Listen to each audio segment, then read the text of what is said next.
ये कहानी है एक ऐसे क्लासिक स्नाइपर की जो अपनी आंखों पर पट्टी बांधकर भी कई किलोमीटर दूर अपने टारगेट को खत्म कर सकता है। लेकिन ये स्नाइपर पहले एक आम मैथ टीचर हुआ करता था। उसे जंग और बंदूक से बहुत नफरत थी, मगर एक दिन उसकी लाइफ में कुछ ऐसा हुआ जिसने उसे एक डिसेंट टीचर से एक बेरहम स्नाइपर बना दिया। कहानी की शुरुआत होती है यूक्रेन के एक छोटे से गाँव से, जहाँ हमें एक छोटे से घर को दिखाया जाता है। इस घर में एक कपल रहता है जो हंसी खुशी अपनी जिंदगी गुजार रहे होते हैं। इस घर में रहने वाले आदमी का नाम है मिकोला और उसकी वाइफ का नाम है नास्टिया। नास्टिया एक ड्राइंग आर्टिस्ट थी और लकड़ियों को तराश कर उसे तरह तरह के स्टैच्यू बनाती थी। मिकोला एक टीचर है और पास ही के एक स्कूल में बच्चों को मैथ पढ़ाता है। वो एक बहुत ही अच्छा टीचर है और सभी बच्चे उससे काफी खुश हैं, सिवाय एक के जिसका नाम था एवन। एवन एक बहुत ही बदतमीज लड़का था। वो हर दिन क्लास में अपने टीचर मिकोला को परेशान करता। एवन एक रिच फैमिली से बिलोंग करता था, जबकि मिकोला एक गरीब इंसान था। इसलिए एवन मिकोला के लुक्स और कपड़ों का मजाक भी उड़ाया करता। वो चाहता था कि मिकोला उसकी बदतमीजी से तंग होकर उस पर हाथ उठाए और फिर वो उसका कंप्लेंट करके मिकोला को स्कूल से निकलवा दे। लेकिन मिकोला बहुत ही शांत इंसान था। मिकोला को उसकी बातों से कोई फर्क नहीं पड़ता और वो अपनी जिंदगी में मस्त रहता। मिकोला के घर में कोई भी इलेक्ट्रॉनिक सामान जैसे टीवी वगैरह नहीं होने की वजह से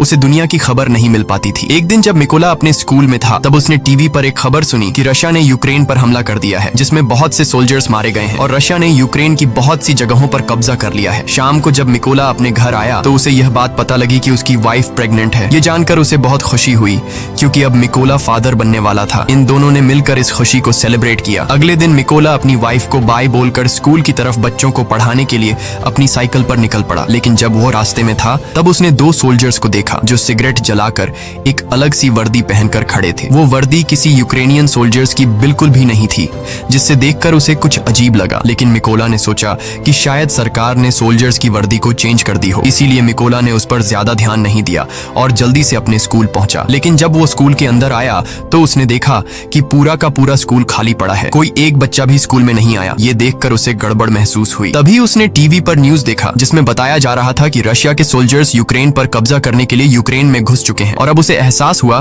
कि उसने रास्ते में जो सोल्जर्स देखे थे वो असल में रशिया के थे। ये सोचकर उसे अपनी वाइफ की फिक्र हुई, क्योंकि उसकी वाइफ घर पर अकेली थी। वो फौरन अपनी साइकिल पर बैठकर घर की तरफ भागा, लेकिन अब बहुत देर हो चुकी थी। जब मिकोला घर पहुंचा तो उसने देखा कि वे दो सोल्जर्स उसकी वाइफ को बुरी तरह से पीट रहे थे। मिकोला ने अपनी वाइफ को बचाने की कोशिश की, लेकिन उन सिपाहियों ने उसकी भी धुनाई कर दी। मिकोला ने उनसे रिक्वेस्ट की कि प्लीज मेरी वाइफ को मत मारो, वो प्रेग्नेंट है। लेकिन सोल्जर्स ने उनकी एक नहीं सुनी और उन दोनों को पीटते गए। थोड़ी देर बाद एक रशियन सोल्जर ने मिकोला के घर की तलाशी ली और जब उसे अंदर कुछ भी काम का नहीं मिला तो उसने गुस्से में आकर मिकोला के घर को आग लगा दी और वहां से जाने लगे। अब अपने घर को जलता देख नास्टिया गुस्से से लाल हो गई और एक पत्थर उठाकर उन रशियन सोल्जर्स को मारने लगी। ये देखकर एक सिपाही ने गोली चला दी और नास्टिया की मौके पर ही मौत हो गई। मिकोला अपनी वाइफ को मरता देखकर उसके पैरों तले जमीन खिसक जाती है। वो अपनी वाइफ के पास जाता है और उसे गोद में लेकर फूट फूट कर रोने लगता है। ऐसे ही कुछ घंटे बीतने के बाद दो यूक्रेनियन सोल्जर्स मिकोला के पास आए। मिकोला की वाइफ को मरा हुआ देखकर उन दोनों सोल्जर्स को बहुत अफसोस होता है और मिकोला के कंधे पर हाथ रखकर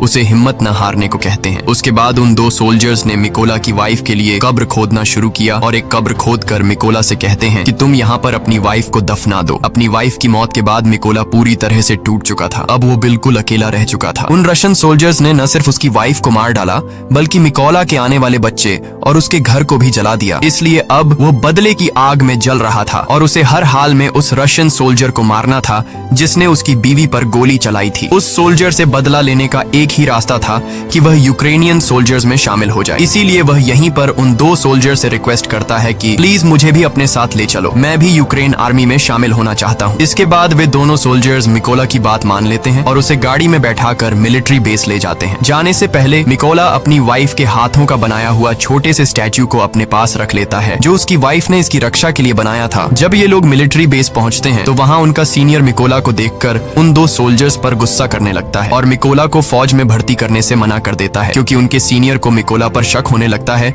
कि कहीं मिकोला कोई जासूस ना हो। जब सीनियर ने उन दो सोल्जर्स से अच्छी तरह मिकोला के बारे में जानकारी हासिल की और मिकोला ने भी उसे पूरी बात बताई कि किस तरह से रशियन सोल्जर्स ने मेरी वाइफ को बेरहमी से मार दिया और मेरे घर को जला दिया, इसलिए अब मेरे पास जीने की कोई वजह नहीं है। और उसने उस सीनियर को यकीन दिलाया कि वो रशियन सोल्जर को मारकर इस देश को आजाद करना चाहता है। ये सुनकर वह सीनियर मिकोला को यूक्रेनियन आर्मी में भर्ती करने के लिए राजी हो जाता है और अगले दिन से ही उसकी ट्रेनिंग शुरू हो गई। अब चूंकि मिकोला एक आम इंसान था, इसलिए उसे ट्रेनिंग के दौरान काफी मुश्किल हो रही थी। उसने अपनी पूरी जिंदगी मैथ का सब्जेक्ट पढ़ाया था और बंदूकों के बारे में उसे कोई भी जानकारी नहीं थी। जब सभी फौजी बंदूकों को असेंबल कर रहे थे तो उनके मुकाबले में मिकोला काफी स्लो था और वह सबसे आखिर में बंदूक को असेंबल करता है। ये देखकर उस ऑफिसर को लगता है कि मिकोला कभी भी एक अच्छा सोल्जर नहीं बन पाएगा, लेकिन उसने भी हार नहीं मानी और अपनी ट्रेनिंग पर फोकस रखा। एक रात ट्रेनिंग के दौरान मिकोला अपने सीनियर से कहता है कि वह उसे उसके नाम से न बुलाए क्योंकि उसका कोड नेम रेवन है। ये सुनकर सभी उस पर हंसने लगे